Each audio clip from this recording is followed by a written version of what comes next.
E, e a questão do cânon é uma questão interessante porque discute-se, né, se os apóstolos entregaram um cânon para a igreja, as escrituras são essas, ou se a igreja, claro, que nós sabemos que a igreja foi definindo essas coisas ao longo dos séculos, mas essa definição não significa que ela já teria recebido isso antes. Tem uma discussão muito interessante sobre isso, né? E tem um autor americano chamado Gary Michuta, no livro dele, The Case of the Deuterocanon, o caso para o cano, o segundo cano, né? O cano dos deuterocanônicos, que nós estamos traduzindo, né, essa obra. Na verdade, ela já está traduzida.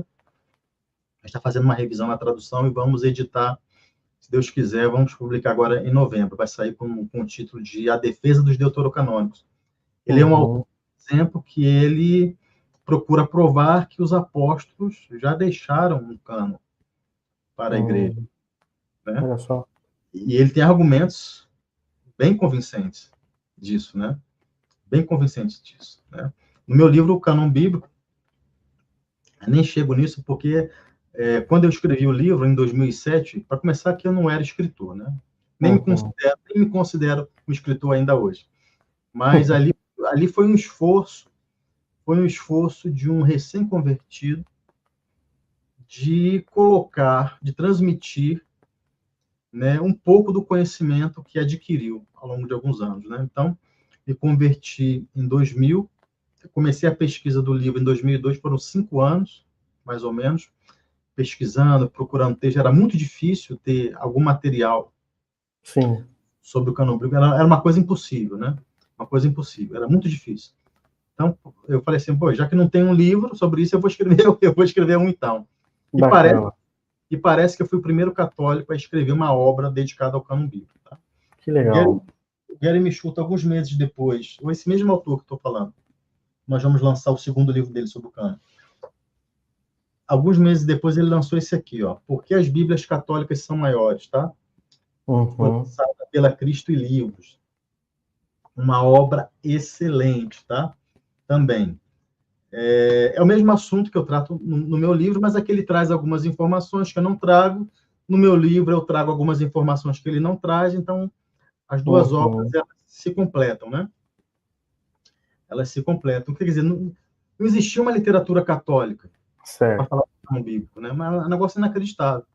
Né? Só eu e ele, né, que tínhamos escrito sobre isso, né?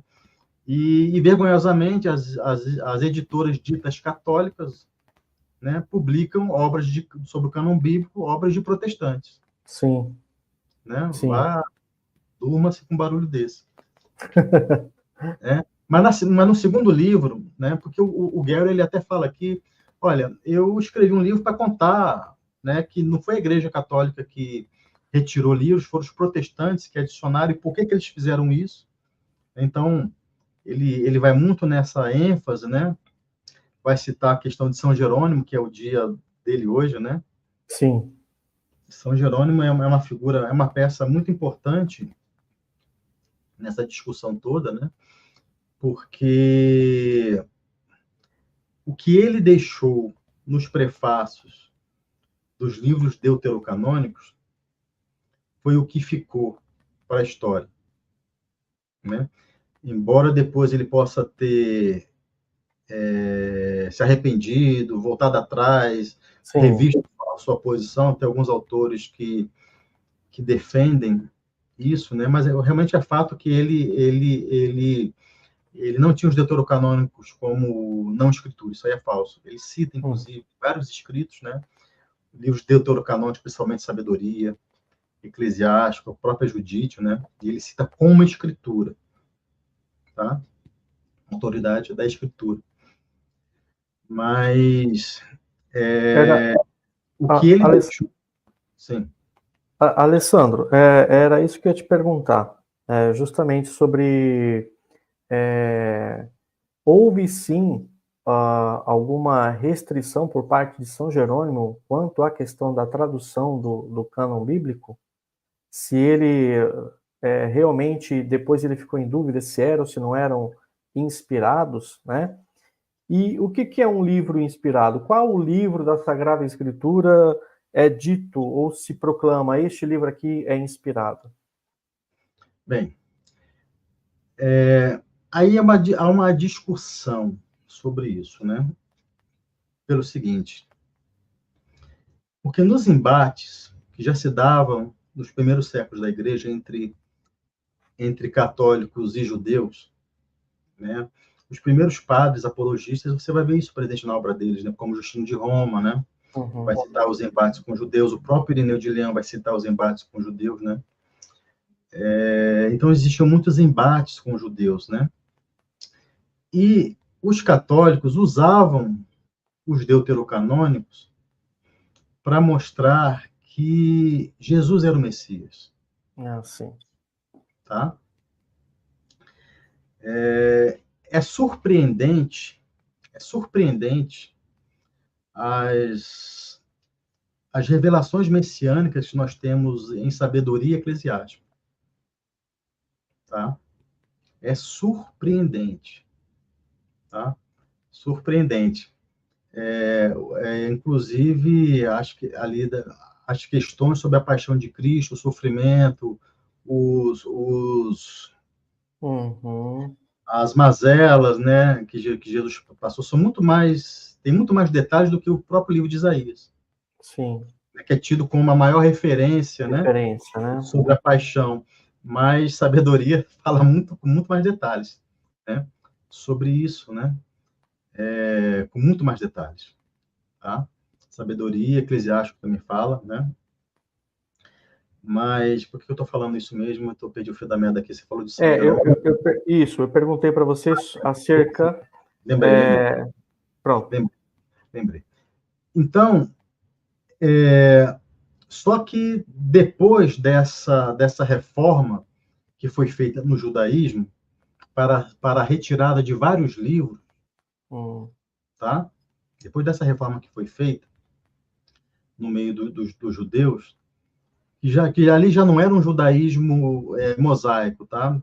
Inclusive, é uma outra coisa que é importante esclarecer, porque os protestantes adoram falar judeus, povo de Deus. Não é povo de Deus, tá? Porque aquele judaísmo mosaico, aquele judaísmo do povo de Deus do Antigo Testamento, aquilo ali não existe mais. O judaísmo do templo, das observâncias mosaicas, aquilo não existe mais.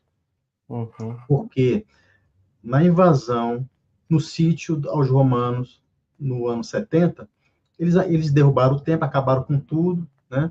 Dizimaram os judeus e os que sobraram se reuniram em Jâmina, uma cidade próxima a Roma, né?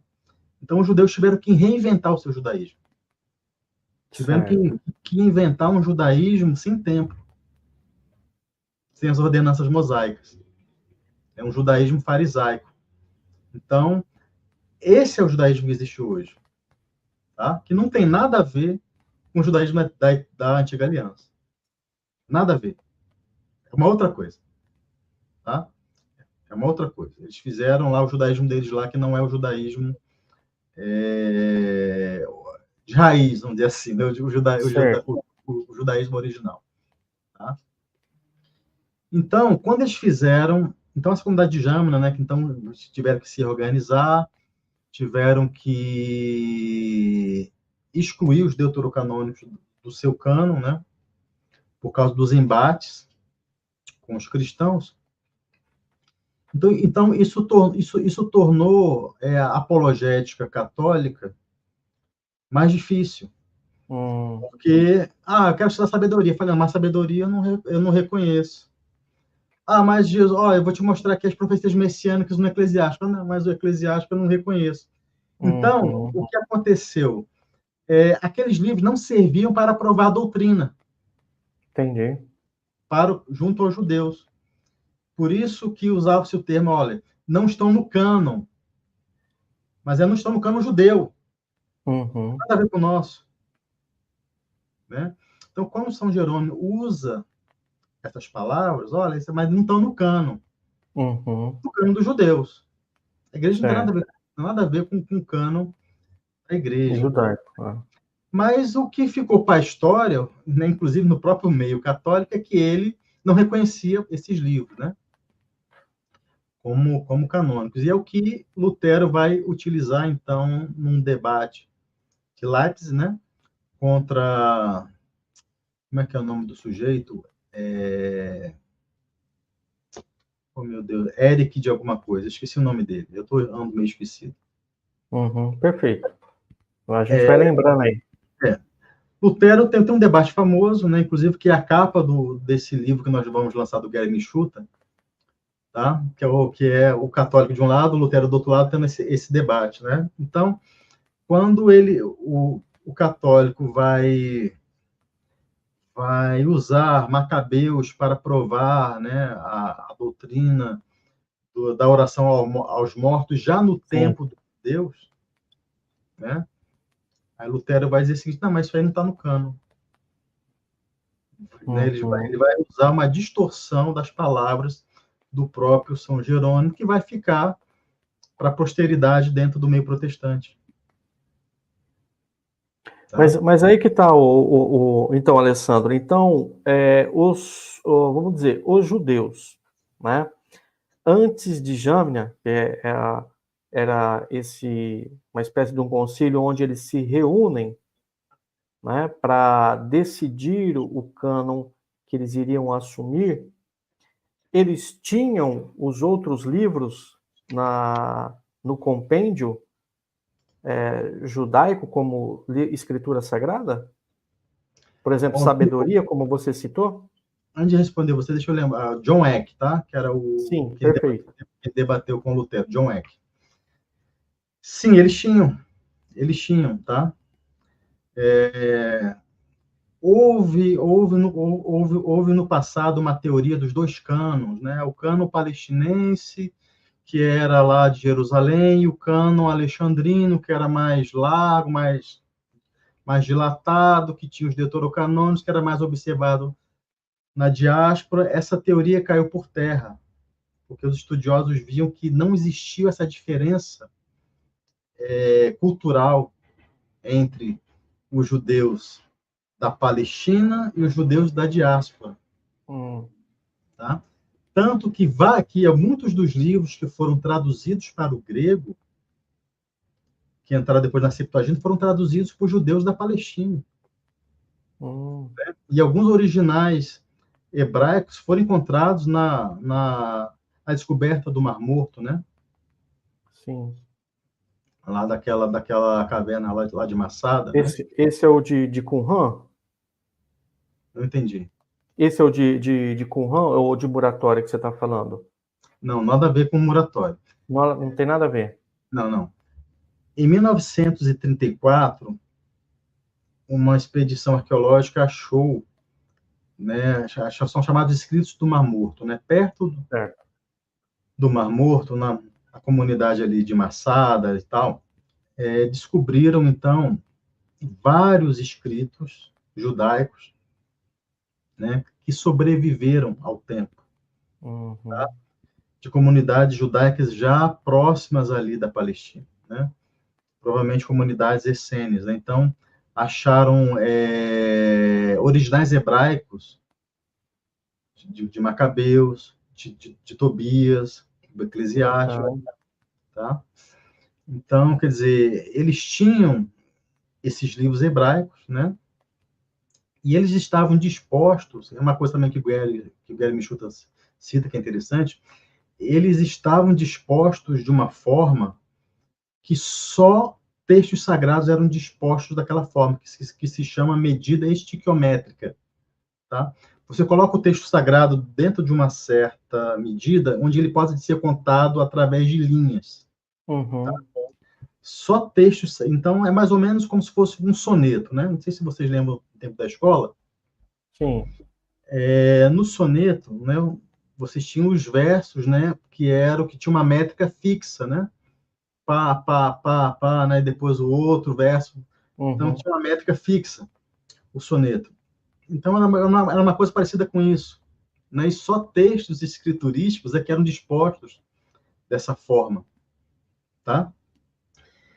Tanto que o padre Valcir Gonzaga, que escreveu uma obra excelente chamada o Apêndice, não. Cadê o livro dele, gente? Deixa eu ver se eu consigo enxergar ele daqui.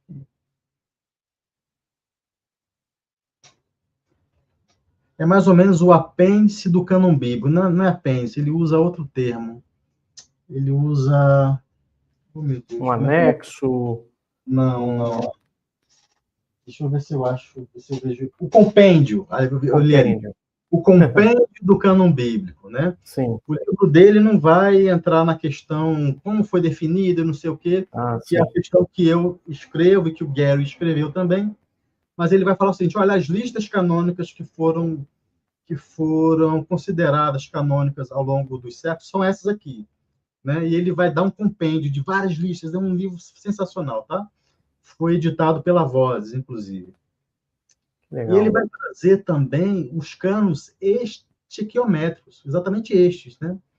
Porque exatamente se sabia que livros que eram dispostos naquela estrutura específica, rígida, eram livros considerados sagrados. Né?